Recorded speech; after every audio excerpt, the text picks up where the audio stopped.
Well, hello there and welcome back to the Hull City Fan Central YouTube channel, where today I do have some more predictions. If you didn't see my video from yesterday, I did predict the entirety of the Championship, where I think every team will finish for the 2022-23 season. In today's video, I'm going to be going over my specifically Hull City predictions, who I think will get the player awards at the end of the season, and also how I think that Hull will line up throughout the season, what may happen, and stuff like that. So let's get into it with my Academy Player of the Season. Okay, so for my Academy Player of the Season, I've gone for Vaughan Coville, our new Academy Under-23s player coming in from Forest Green Rovers. We'd pick him up in the transfer window. The United States player was formerly at Forest Green Rovers in their senior main team. We've brought him in to get him a bit of development in our academy youth system in the under-23 squad. Although he will probably get a bit of game time in the senior squad, as we've seen that with pre-season friendlies, with a few of our under-23s getting some game time and Coville getting some of that himself. So he's shown some brilliant skills and technique throughout the pre-season and also his time at Forest Green Rovers, which is why we was inclined to pick him up very early on in the transfer window. He was one of our first signings.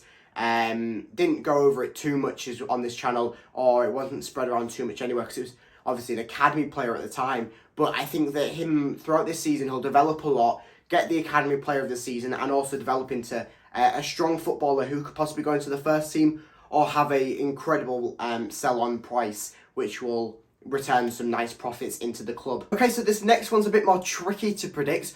Goal of the season. So last season, goal of the season did go to Ryan Longman, and I do think that although he scores bangers, I don't think he'll score as good of a goal as he did last season. He scored two magnificent ones last season, but I've gone for Louis Coyle this season, as he's shown some brilliant goals so far. One in pre-season and then one at that last game against Nottingham Forest, which was definitely Louis Coyle's goal, not KLP's.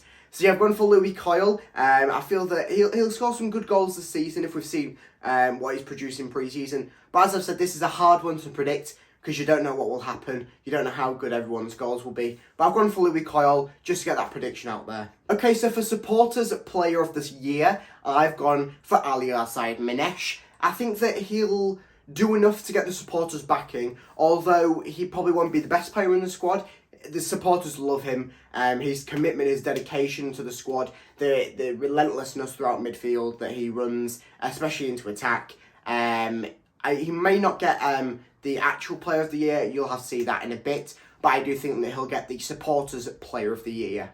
Okay, so for the players player of the year, the one voted for by the players, will be Jean-Michel Seri, I think. He's a fantastic footballer. Surprised we picked him up actually, because he was rumoured to go to Barcelona twice in his career. He's played at Nice, he's played for Fulham, he's got them promoted. He's a fantastic footballer. Surprised that we got him into the squad. And throughout what I've seen in pre-season, he's phenomenal. Just if you've seen some of the footage from the Leicester game, I've got a vlog on this YouTube channel from that. His work ethic is just magnificent. The way he just works with the ball, looks up, finds the pass, sometimes runs on with it. It's just perfect. It's exactly what we need in midfield, as that's one of our main downfalls throughout pre-season and also last season was the midfield into attack. But I think that he's phenomenal for that. The players will recognise that, and he'll get the players player of the year. Okay, so for young player of the year, I've gone for Jacob Greaves winning it once again. He did win it last season, and I do think he'll grab it again this season. I'm not sure what the qualifying is for young player of the year, what the age limit is, as Jacob Greaves was obviously born in the year 2000, whether that may be tipping him over, just turning into 22 next season, who knows. But I do think that he is one of the best products we currently have at the club throughout our youth system. The fact that a load of teams wanted to pick him up throughout the transfer window, and we was just saying no, his transfer market's too high, you can't have him, we need him. It just shows how brilliant of a player he is.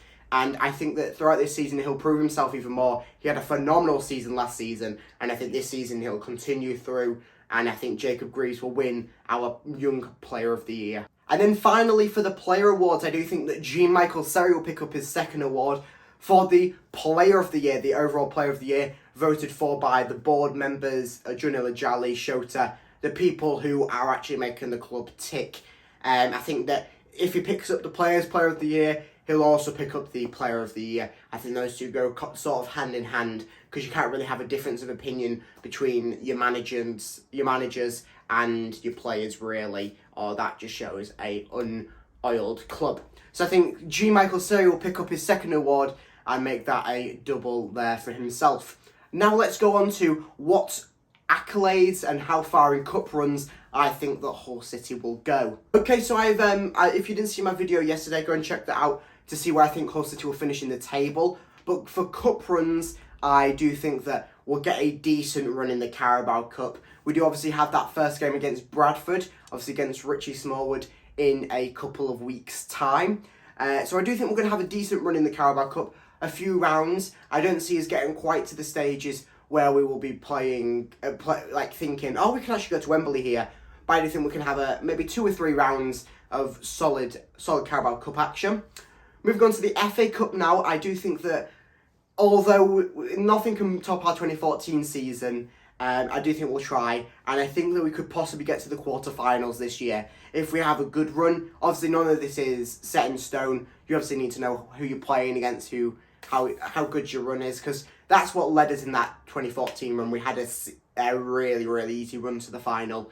So yeah, hoping for an easy run. I can see us getting to the quarterfinals and then getting knocked out to some high Premier League opposition like Man City or someone along them lines. But it'd be nice to get a few good cup runs in and also to finish quite nicely in the table. But I did say you'll have to see yesterday's video for that one. So the link is on screen now to click to see that one. But this has been the Hull City Fan Central YouTube channel. Make sure that you like and subscribe so you don't miss any other Hull City content, as I will have a match day vlog from the game on Saturday and a predictions video out tomorrow. This has been the Hull City Fan Central YouTube channel. Goodbye.